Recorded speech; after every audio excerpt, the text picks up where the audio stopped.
Picture this. You're 16 years old and you're walking out of a prison for the first time in 3 years. But you can barely walk because your legs have forgotten how. Your hair, once golden and beautiful, is now streaked with gray. You weigh less than 80 pounds. You haven't seen sunlight in months. And here's the worst part. Every single member of your immediate family is dead. Your father, executed. Your mother, executed. Your little brother, tortured to death in a cell below yours while you listen to his screams through the stone floors. This isn't fiction. This isn't some dark fantasy novel. This is the true story of Marie-Thérèse Charlotte de France, the daughter of King Louis XVI and Marie Antoinette. And I'm about to tell you why her story is one of the most tragic, most brutal, and most deliberately hidden stories in all of European history. Everyone knows about Marie Antoinette losing her head during the French Revolution. But almost nobody knows what happened to her daughter, the teenage princess who survived when everyone else died. And when I show you the documented historical evidence of what this girl endured, the psychological torture, the starvation, the complete destruction of everything she knew, you're gonna understand why this story has been buried for over 2 centuries. Hit that subscribe button right now, because what you're about to hear is the kind of uncomfortable historical truth that mainstream channels won't touch. This is the story of how a privileged princess became the sole survivor of one of history's most violent revolutions, and how she paid a price for that survival that haunted her until the day she died at 72 years old. Drop a comment below if you've ever heard the real story of what happened to Marie-Thérèse Charlotte. I'm betting most of you haven't. Now let's dive into the nightmare that started in the most luxurious palace in the world and ended in the darkest prison cell you can imagine. Marie-Thérèse Charlotte de France was born on December 19, 1778, in the Palace of Versailles, literally one of the most insane, over-the-top palaces ever built. We're talking about a place with over 2,000 rooms, hundreds of acres of gardens, fountains that would make Las Vegas jealous, and enough gold leaf to cover a small city. Her birth was celebrated like the Super Bowl, 4th of July, and New Year's Eve all rolled into one. Cannons fired across Paris. Church bells rang for hours. The whole country basically threw a massive party because the king finally had a kid. As the firstborn child of King Louis XVI and Marie Antoinette, Marie-Thérèse was basically royalty, like top-tier, A-list royal status. For the first few years of her life, she was the heir presumptive to the French throne because her parents didn't have any sons yet. That made her literally one of the most important kids in all of Europe. Her life was straight-up ridiculous in terms of luxury. We're talking custom-made gowns that cost more than most families would see in 5 years. Private tutors teaching her languages, music, dancing, history, basically everything a future queen might need to know. Food prepared by chefs who'd trained their entire lives just to cook for royalty. And get this, she had servants whose entire job was just to hand her stuff. Like, she literally never had to pick anything up herself until she was a teenager. But here's the thing nobody talks about when they romanticize royal life. Marie-Thérèse was basically living in a golden cage. Yeah, it was fancy as hell, but it was still a cage. Her whole life was controlled down to the minute. What she wore, what she ate, who she talked to, where she went, all of it was decided by strict royal protocol that had been around for centuries. She couldn't just run outside and play like a normal kid. She couldn't make friends with whoever she wanted. Every single moment of her day was scheduled, observed, and judged by dozens of people whose job was to make sure she acted like a proper princess. And the pressure on this kid was insane. From the moment she could understand language, people were drilling into her head that she was special, that she was different, that the common people were basically a different species that she'd never really need to understand. She grew up surrounded by paintings and sculptures and tapestries that all showed her ancestors as these godlike figures. The message was clear. You're not just rich, you're not just powerful, you're literally chosen by God to rule over millions of people. Marie-Thérèse's mom, Marie Antoinette, was this whole other level of controversial. The Austrian princess who'd married into French royalty was already wildly unpopular with the French people even before everything went sideways. People called her names I can't repeat on this channel. They spread rumors about her, some true, most totally made up, that painted her as this out-of-touch, selfish, foreign witch who was bankrupting France with her shopping habits. The famous let them eat cake quote. Yeah, she probably never said that, but people believe she did because it fit the image they had of her. So Marie-Thérèse grew up watching her mother get absolutely trashed in the press and in public opinion, and that had to mess with her head. Imagine being a little kid and seeing cartoons and pamphlets showing your mom as this monster. Imagine hearing crowds of people shouting insults at your family when you rode through Paris in your fancy carriage. For most of her early childhood, Marie-Thérèse probably didn't fully understand what was happening, but she definitely felt the vibe shift from yay royalty to screw these people. By the late 1780s, when Marie-Thérèse was around 10 years old, France was falling apart. The country was drowning in debt, partly from helping America win its revolution against Britain, partly from decades of expensive wars, and partly from the royal family's absolutely insane spending habits. Meanwhile, regular people were literally starving. Bread prices had skyrocketed. Harvests had failed. People were dying in the streets while the folks at Versailles were throwing parties that cost more money than entire provinces paid in taxes. The Enlightenment was in full swing too, with philosophers and writers spreading these radical ideas about equality, democracy, and human rights. People were starting to ask uncomfortable questions like, why does this one family get to live like gods while we're eating grass and tree bark? And what gives them the right to rule us just because they were born into the right family? These weren't just academic discussions anymore.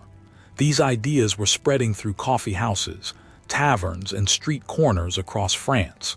Marie-Thérèse's world was about to get absolutely demolished, but she had no clue it was coming. How could she? She was just a kid living in the only world she'd ever known, assuming that this was just how life worked and always would work. She figured she'd grow up, marry some prince or duke, maybe become queen someday, and live out her days in palaces and comfort.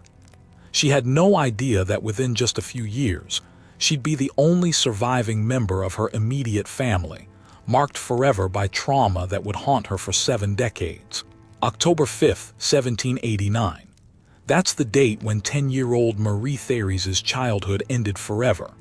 It started with rumors reaching Versailles that a massive crowd was marching from Paris, like thousands and thousands of people, mostly women, armed with whatever weapons they could grab. They'd had enough. Bread prices had gotten so crazy that people couldn't feed their kids, and meanwhile they heard stories about the royal family throwing lavish dinners and wasting food, while the nation starved. The March on Versailles wasn't some organized political protest with permits and speeches. This was raw, furious, desperate people who'd been pushed past their breaking point. Picture a mob of 6,000 to 7,000 people, exhausted, starving, angry beyond reason, marching 12 miles in the pouring rain, carrying pikes, muskets, pitchforks, kitchen knives, whatever they could find. Their message was simple: give us bread, or we're taking your heads. Marie-Thérèse woke up that morning in her usual luxurious bed, probably expecting another day of lessons and structured activities. Instead, she found herself in the middle of absolute chaos. The palace was in total panic mode. Servants were running everywhere.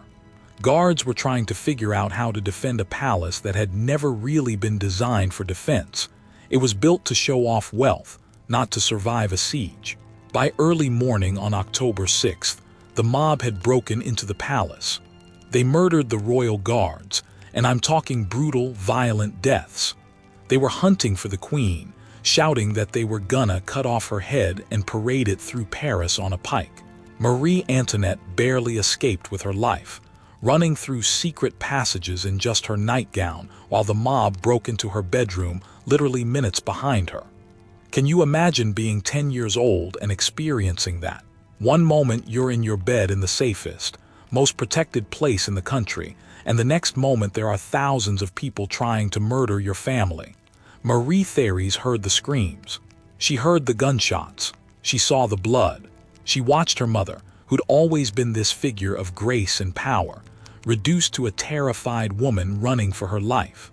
The royal family was forced to leave Versailles forever.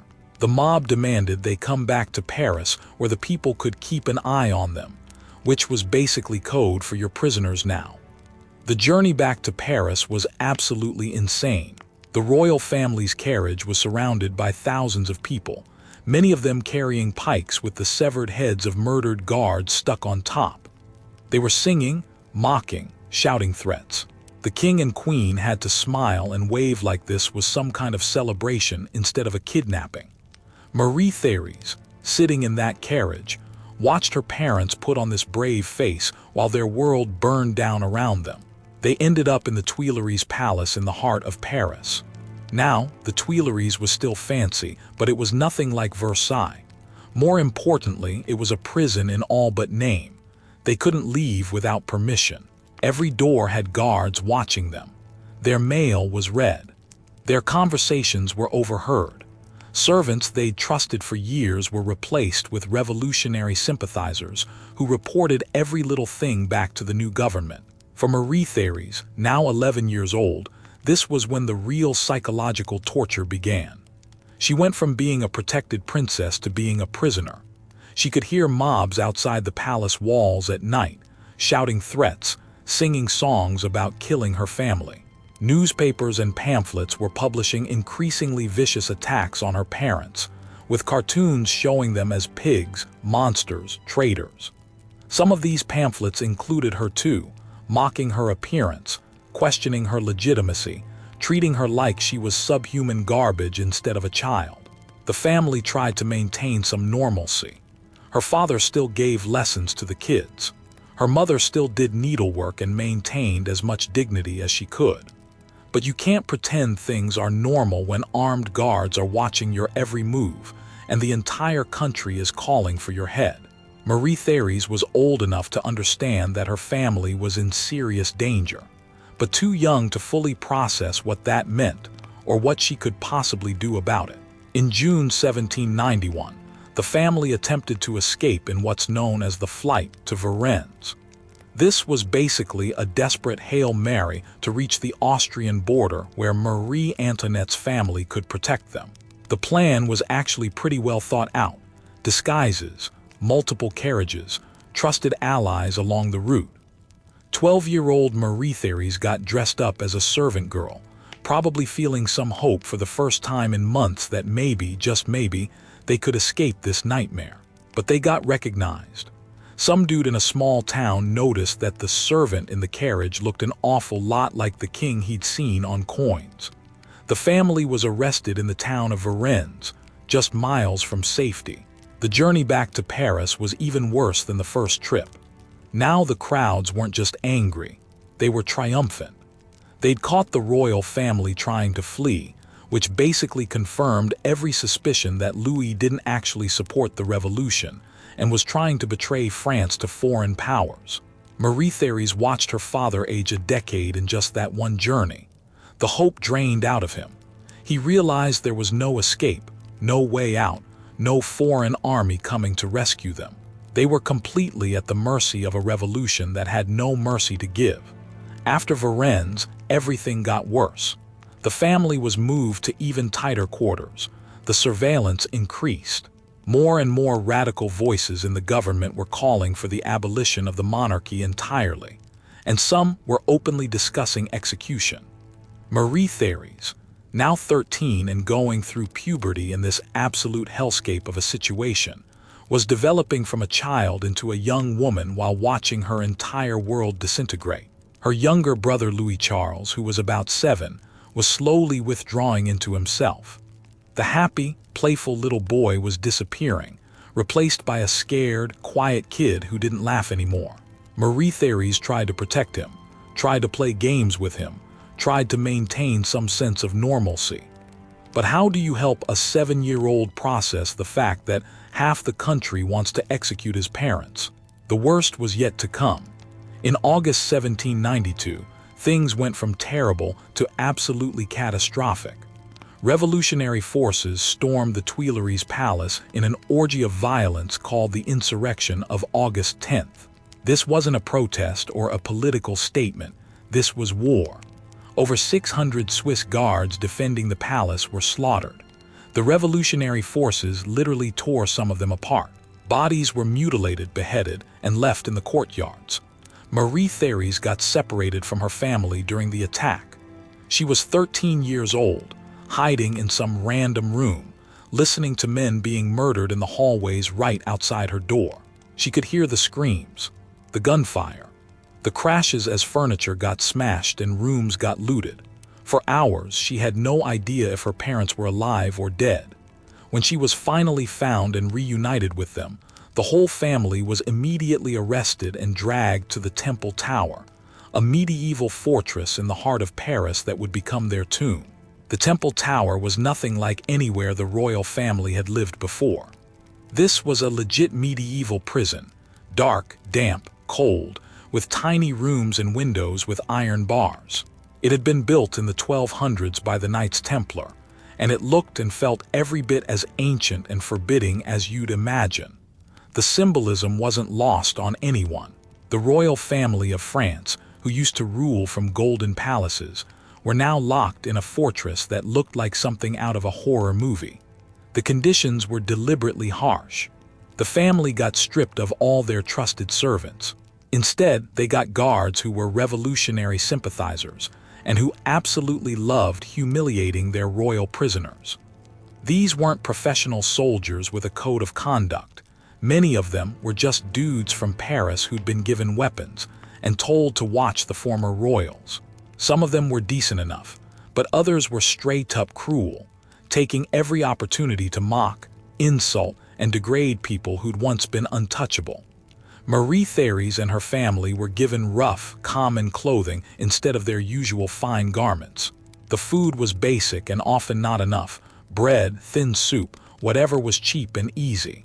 The rooms were freezing in winter because they didn't get enough firewood. There were rats. The sanitation was medieval, literally, because the building was from medieval times. For a 13-year-old girl who'd grown up in Versailles, this was like landing on an alien planet. But at least they were together. That counted for something. The family tried desperately to maintain routines and dignity. King Louis XVI, who'd always been more interested in books and lockmaking than actually ruling, focused on educating his children. He taught Louis Charles Latin, geography, and history. He read to the family from whatever books the guards allowed them to have. He led them in prayers every morning and evening, trying to give them some structure and meaning in this nightmare. Marie Antoinette worked on needlework and tried to keep everyone's spirits up, though you could see her deteriorating mentally and physically. The woman who'd once been criticized for being too focused on fashion and frivolity was now just trying to keep her family from falling apart. She and Marie-Thérèse became incredibly close during this time, sleeping in the same bed, holding each other when things got scary, whispering hopes that maybe foreign armies would rescue them or the political situation would change. Marie-Thérèse clung to her mother like a lifeline. She refused to be separated from her even for short periods. She understood, with the terrible clarity that trauma sometimes brings, that her family was literally all she had left in the entire world. Everything else, the palaces, the privilege, the protection, the assumption of safety, all of it was gone. All that remained was her immediate family, and even that was under constant threat. In December 1792, King Louis XVI was put on trial for treason against the French Republic. The charges were basically that he'd conspired with foreign powers against France, that he'd tried to flee the country, that he'd undermined the revolution. Some of the charges were true, some were exaggerated, but it didn't really matter because the trial was rigged from the start. The revolutionaries had already decided he was guilty. The trial was just theater to give it a stamp of legitimacy. Marie-Thérèse was 14 years old when guards came to drag her father out of the temple tower to face his accusers. She threw herself at him, wrapping her arms around him, begging them not to take him. Her mother had to physically pull her away. Louis XVI said his goodbyes to his family, probably knowing he'd never see them again, but trying to stay calm for his children's sake. The trial was a total sham. The verdict was predetermined. On January 20th, 1793, the family got one last visit with Louis. Marie-Thérèse and her mother and brother were allowed to see him for about an hour. Contemporary accounts describe the scene as absolutely heartbreaking. A family saying goodbye while guards watched, knowing this was the last time they'd ever be together. Marie-Thérèse begged her father not to leave. She asked him to promise he'd come back. He couldn't promise that because he knew he wouldn't. Instead, he blessed his children and told them to be brave and to trust in God. The screams when the guards finally pulled him away echoed through the entire tower. Other prisoners and guards reported hearing a young girl's anguished cries for hours afterward. On January 21st, 1793, King Louis XVI was executed by guillotine in what's now the Place de la Concorde in Paris. Thousands of people showed up to watch. When the blade fell and his severed head was held up to the crowd, many people cheered. Marie-Thérèse heard the cannon fire that announced his death from her prison cell. At 14 years old, she just lost her father to judicial murder.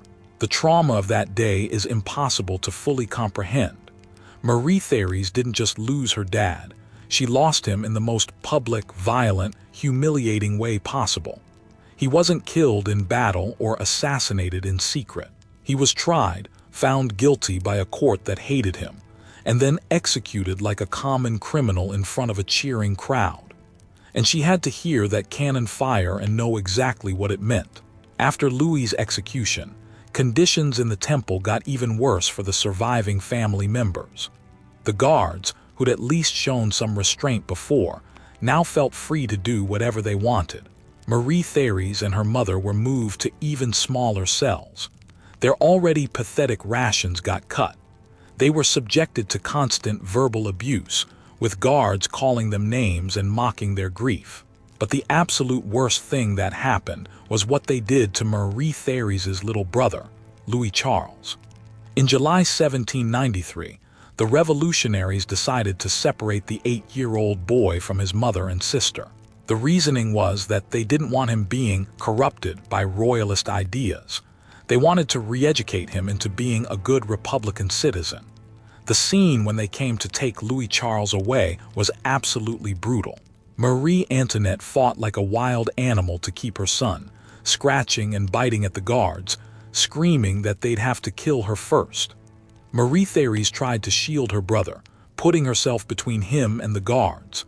But there were too many of them, and they were stronger. They literally ripped the 8-year-old boy out of his mother's arms while both Marie Antoinette and Marie-Thérèse screamed and begged.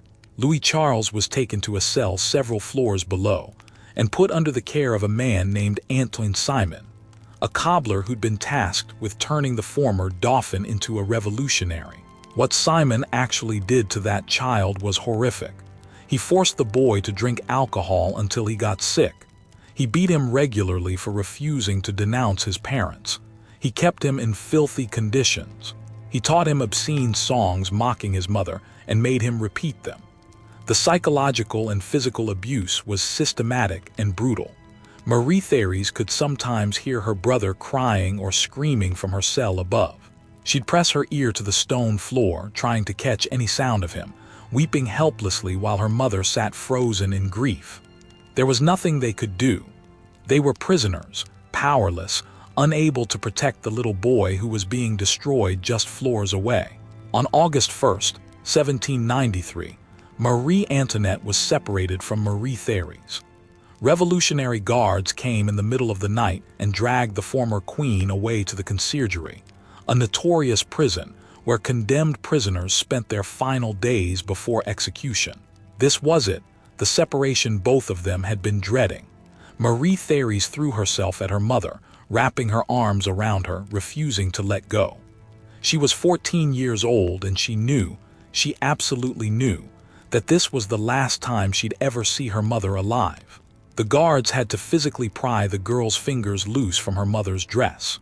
Marie Antoinette, trying to be strong for her daughter, told her to be brave and to trust that they'd be together again someday, even if not in this world.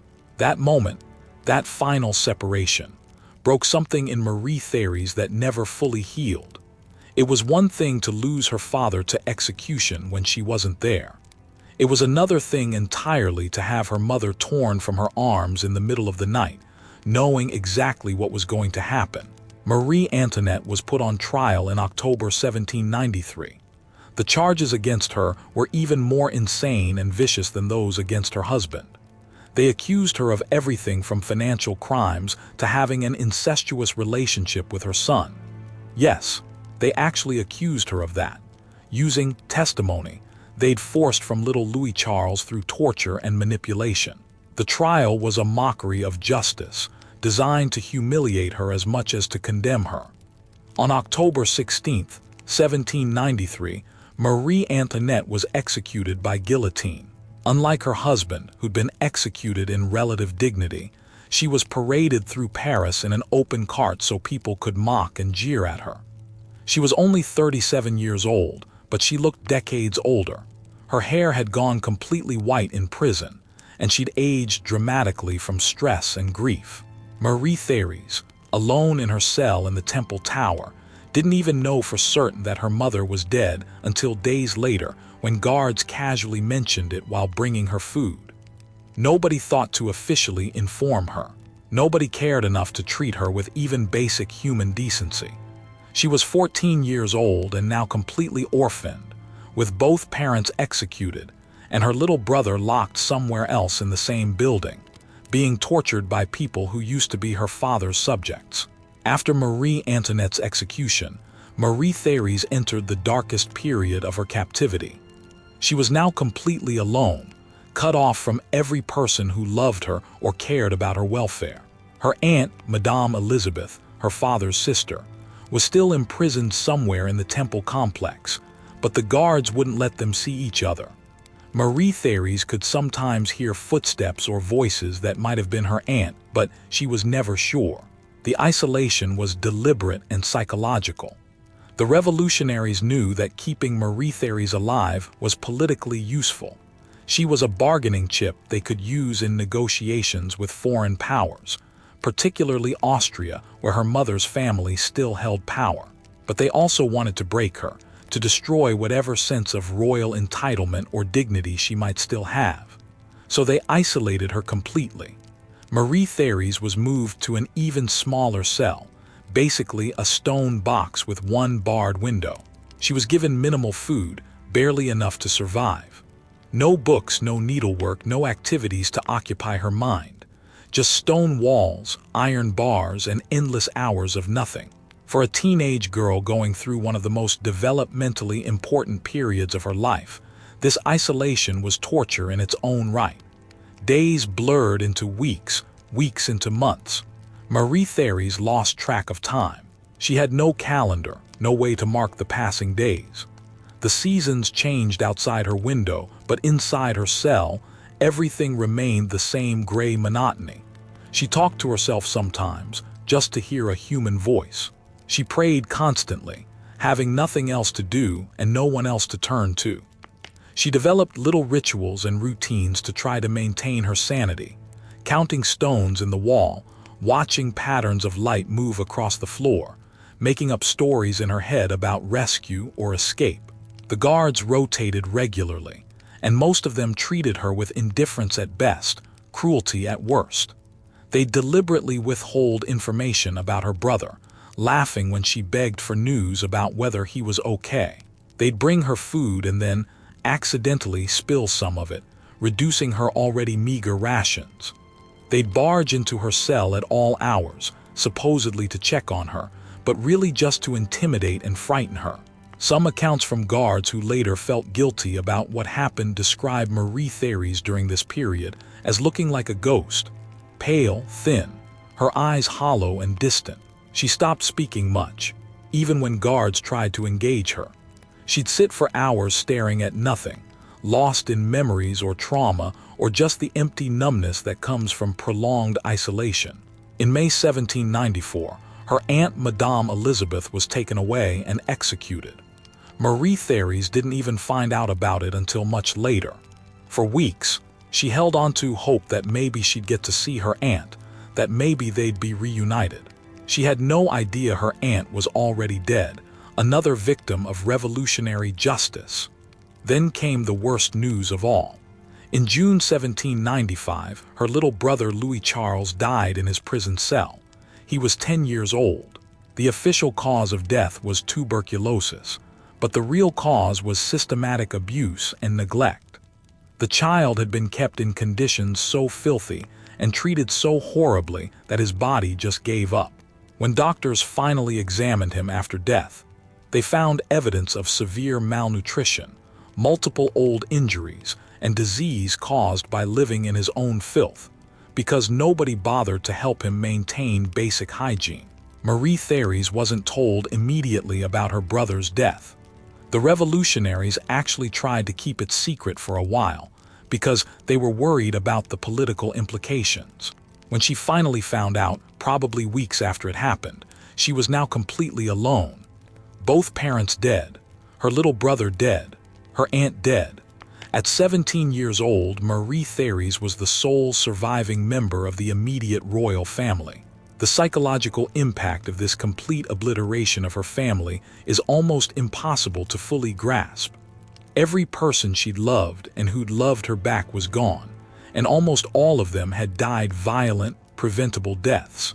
Her father executed, her mother executed, her brother tortured and neglected to death, her aunt executed. She'd lost everyone, and she'd had to experience those losses while imprisoned, unable to even properly grieve or say goodbye. Historical accounts suggest this was when Marie-Thérèse truly gave up hope. She stopped asking the guards about her family. She stopped asking about news from outside. She stopped looking out the window. She existed in a state of numb survival, going through the minimal motions necessary to stay alive, but without any real engagement with the world. She'd been broken, not through deliberate torture like her brother, but through loss and isolation so profound that it destroyed her ability to hope. The French Revolution had entered its most violent phase, the Reign of Terror led by Maximilien Robespierre and the Committee of Public Safety. Between September 1793 and July 1794, somewhere between 16,000 and 40,000 people were executed by guillotine. Thousands more died in prison or in violent uprisings across France. It was madness, chaos, revolution eating its own children, as even moderate revolutionaries were accused of being traitors and sent to the guillotine. Marie-Thérèse heard none of this directly, but she could sense something was happening from the way the guards acted. There was tension in the air, fear even among the revolutionaries. They were starting to turn on each other, and nobody was safe anymore. In July 1794, Robespierre himself was overthrown and executed. The Reign of Terror ended, replaced by a more moderate government that was trying to figure out how to stabilize France after years of insane violence. This shift in power probably saved Marie-Thérèse's life. The new government didn't have the same bloodlust as the Committee of Public Safety. They saw her less as a dangerous symbol of the old regime and more as a political asset, someone they could trade or use in negotiations. But Marie-Thérèse knew none of this. From inside her cell, days continued to blend together in gray sameness. She had no idea that the political winds were shifting, that plans were being made for her release, that her nightmare might actually be ending. She just existed, day after day, alone with her trauma and her memories and her grief. In December 1795, after more than 3 years of imprisonment, Marie-Thérèse Charlotte was finally released from the Temple Tower. She was 16 years old, but witnesses described her as looking much older. Her hair had started going gray. She was severely underweight, probably under 80 pounds on a 5'5" frame. She could barely walk without assistance, because her muscles had atrophied from lack of activity and malnutrition. Her release came as part of a prisoner exchange negotiated between France and Austria. The Austrians traded several French prisoners they were holding in exchange for Marie-Thérèse, basically swapping human beings like they were baseball cards. The French government was happy to get rid of her because keeping her alive was politically complicated, and the Austrians wanted her because she was the last surviving child of Marie Antoinette, who'd been an Austrian archduchess before marrying into French royalty. When Marie-Thérèse finally walked out of that prison on December 18, 1795, she was stepping into a world that had completely changed. France was now a republic. The monarchy was gone. All the old systems and structures she'd grown up with had been torn down and replaced. The world she'd known as a child no longer existed. The journey from Paris to the Austrian border was surreal for Marie-Thérèse. She was accompanied by officials who treated her with formal respect, but also kept their distance. She was valuable, but she was also still French royalty, which was a complicated thing to be in 1795 France. When her carriage finally crossed the border into Austrian territory, she reportedly fell to her knees and kissed the ground, weeping uncontrollably. For the first time in over 3 years, she was free. She was safe. She was out of reach of the people who'd killed her family and destroyed her childhood. But freedom came with its own challenges. Marie-Thérèse had been 16 years old when she was released, but she'd missed the crucial years from 13 to 16, years when teenagers normally develop social skills, explore independence, figure out who they are. She'd spent those years in prison, isolated, traumatized, watching everyone she loved die. She'd been robbed of her adolescence and any chance at a normal transition to adulthood. Her Austrian relatives took her in, but the reunion was awkward and difficult. Marie-Thérèse barely knew most of these people. Her mother had left Austria at 14 to marry Louis, and Marie-Thérèse had never spent time with the Austrian side of her family. Now she was expected to just fit in, to be grateful, to adapt to yet another completely new situation after everything she'd been through. The Austrian physicians who examined Marie-Thérèse after her release documented her physical condition in reports that still exist in historical archives. She was severely malnourished. She had numerous scars and marks on her body from restraints and rough treatment. Her teeth were in terrible condition from years of inadequate care and poor diet. She suffered from frequent illnesses because her immune system had been wrecked by years of poor conditions. But the psychological damage was even worse than the physical. Marie-Thérèse exhibited symptoms that we now recognize as severe post-traumatic stress disorder. She had frequent nightmares that left her screaming in her sleep. She would flinch violently at sudden movements or loud noises. She had difficulty trusting people, assuming that anyone new in her life would eventually hurt or abandon her. She went through periods where she wouldn't eat, either because she wasn't hungry or because some part of her was still in survival mode from prison.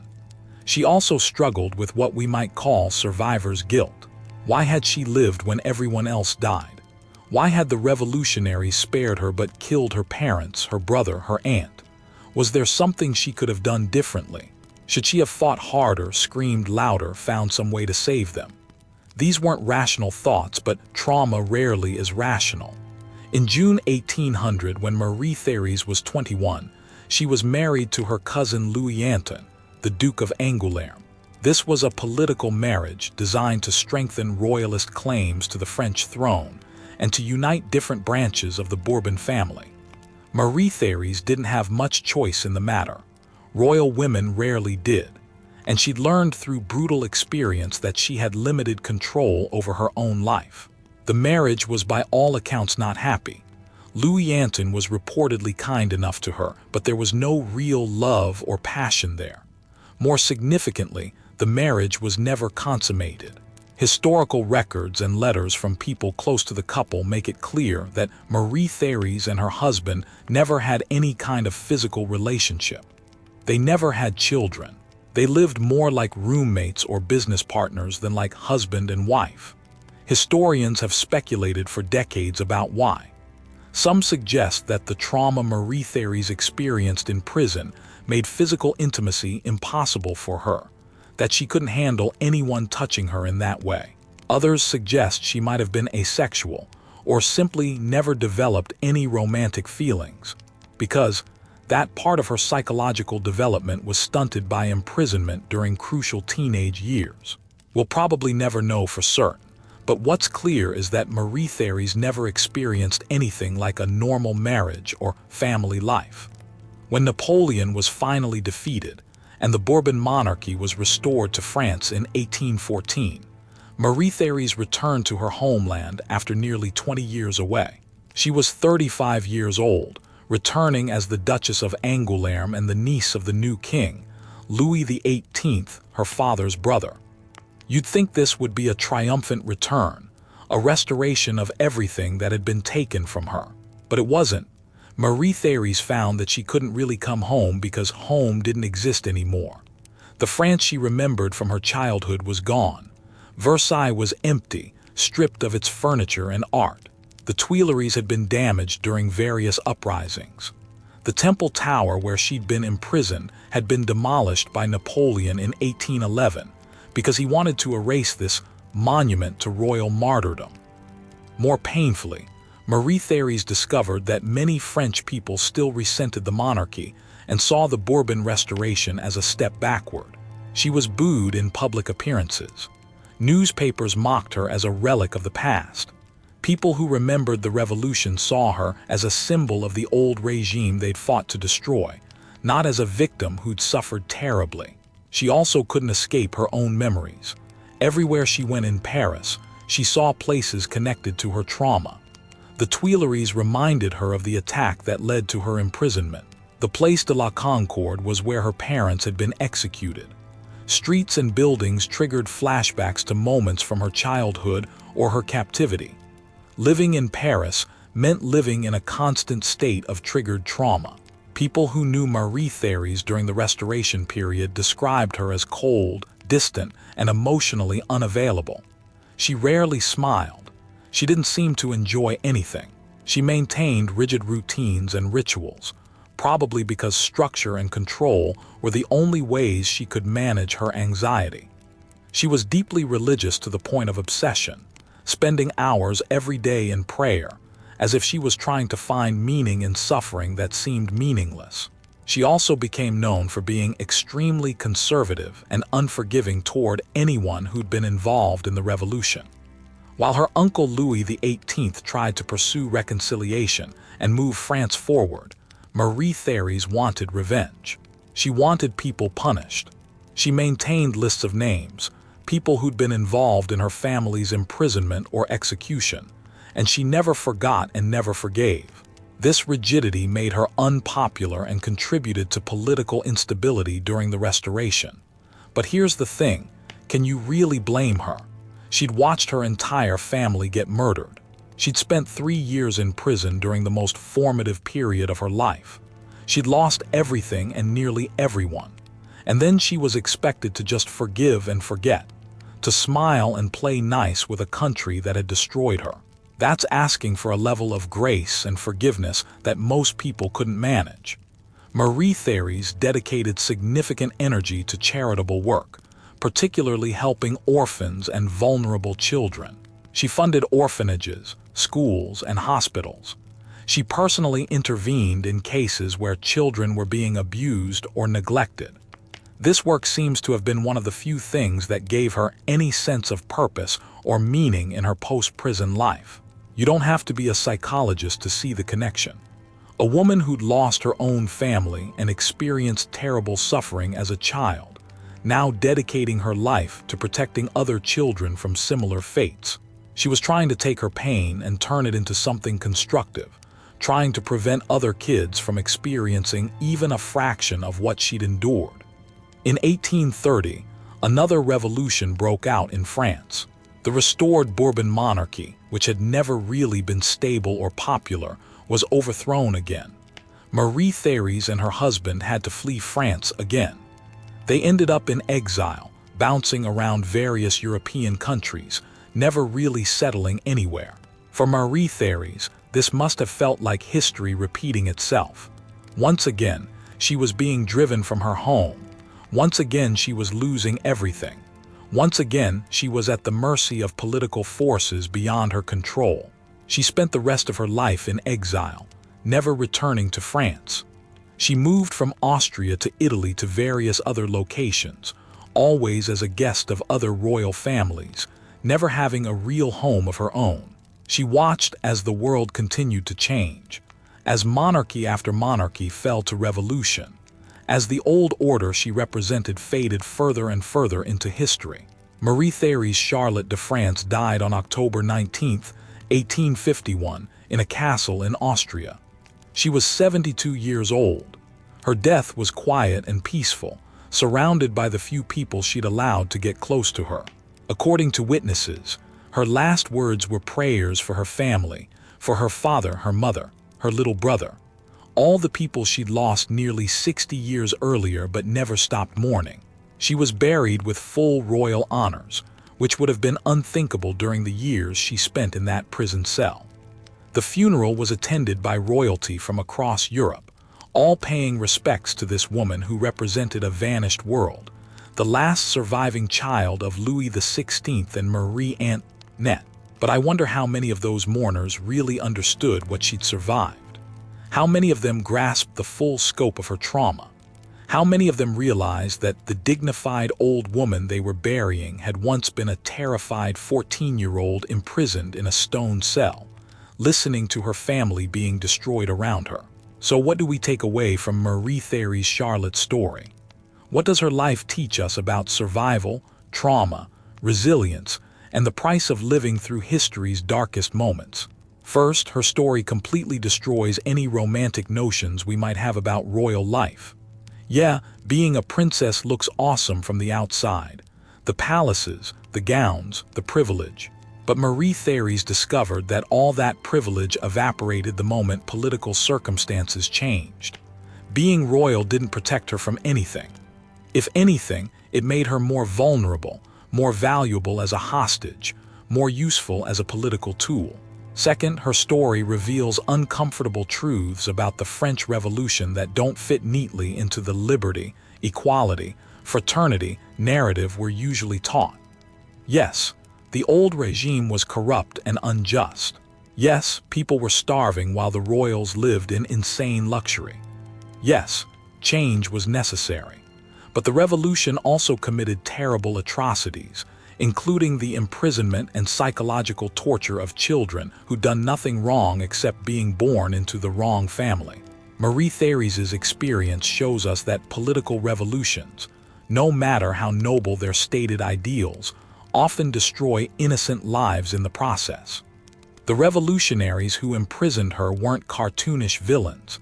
They were regular people who'd been pushed past their breaking point, who'd suffered under an unjust system, who were trying to build something better. But in their rage and fear and determination to destroy the old order, they also destroyed a teenage girl's entire family and left her with trauma that lasted 7 decades. Third, Marie-Thérèse's life illustrates the long-term impact of childhood trauma in ways that are honestly heartbreaking. She survived. She lived to be 72 years old. She outlived everyone who'd hurt her, but she never really escaped that cell in the Temple Tower. 50 years after her release, she was still having nightmares about her imprisonment. She was still unable to form normal, intimate relationships. She was still defined more by what had been taken from her than by anything she'd managed to build afterward. There's something both inspiring and tragic about her survival. Inspiring because she endured things that would have completely broken most people. She survived 3 years of prison when many people wouldn't have survived 3 months. She rebuilt her life, even if it was a damaged life. She found ways to make a difference through her charitable work. She refused to completely give up, even when everything seemed hopeless. But it's also tragic because survival came at such a terrible cost. She never had the life she might have had. She never experienced love or passion or joy in the ways most people do. She spent decades haunted by memories and grief. Her survival was a victory, yes, but it was also a punishment. She had to live with the knowledge of what had been done to her and her family, and she could never escape it. Marie-Thérèse's story matters because she was a real person who suffered real trauma and deserves to be remembered as more than just a footnote in someone else's revolution.